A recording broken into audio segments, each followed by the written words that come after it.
Well, we played a really good 30-minute game, but this time of the year, when you're playing somebody of their caliber and somebody that's on a roll, you got to play 40 minutes. And it's like we told them in the locker room, we lost that game in the first 5 and the last 5 minutes of the second half. The first 5 minutes, they came out with more energy, played hard, created a few steals, got a couple block shots. They got some runouts on us and got some easy scores, and then they got energized. But they took the lead.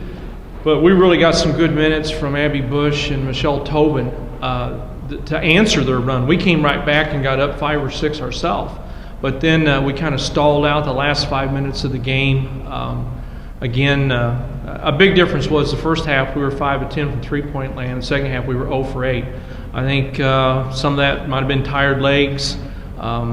Katie Wolf played 39 or 40 minutes, and we were playing against an athletic team like they are. The last 5 minutes, they started getting some dribble drives on us in the half court, and our help defense was late. Then when they made their run in the last 5 minutes, they hit 3 threes in a row, and 2 of those had nothing to do with a screen or a drive and a pitch. We got soft and backed off too far, and Hickman hit a couple big shots right then.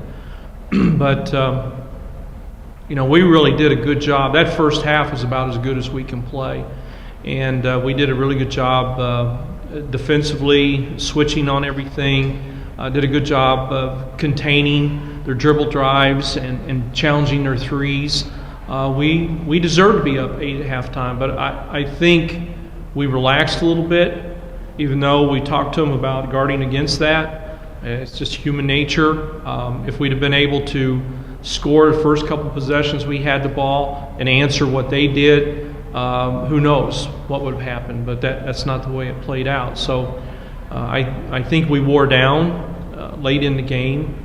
Foul trouble in the first half with Afton and Dulos forced us to play Katie Wolf and Albertson too many minutes, and I think they lost their legs later in the game because of that. So it hurt our rotation in the first half. But it was a great effort. We had 10 minutes where we didn't get anything done at either end of the floor, and that was the difference in the game.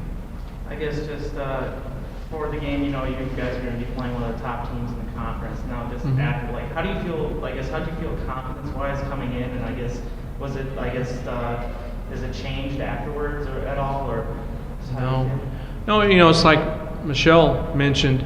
We got 5 games remaining. Worst case scenario, we're tied for 4th right now. Our goal is to finish somewhere in the top 4, so we got a home playoff game in the first round.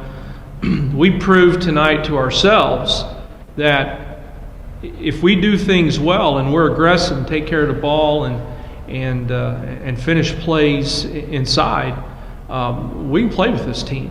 Now, they're a challenge because they're so athletic at the guard spots. That's their advantage. But we should have an advantage on them inside. And, we did it at times, but we weren't consistent with it. So guards got to do a better job of recognizing post people when they're open and getting it to them at the right time. Post people got to do a better job of taking power shots. I thought even in the first half we had too many one-legged post moves, and the game was physical, and they're bodying up. They're allowing them to block shots. They're knocking their hips out from under you. If you're taking one-legged shots, it's going to throw you off. And so there were not very many free throw opportunities tonight because the game was allowed to be physical and play, and sometimes that bothered some of our people, and that's a lesson that they can learn. It's not uncommon late in the season or even in the playoff situation where officials kind of have a change of attitude and the whistle doesn't blow as much and they allow teams to play, and it can get a little more physical and sometimes ragged, and sometimes that bothers certain kids more than others in terms of physicality.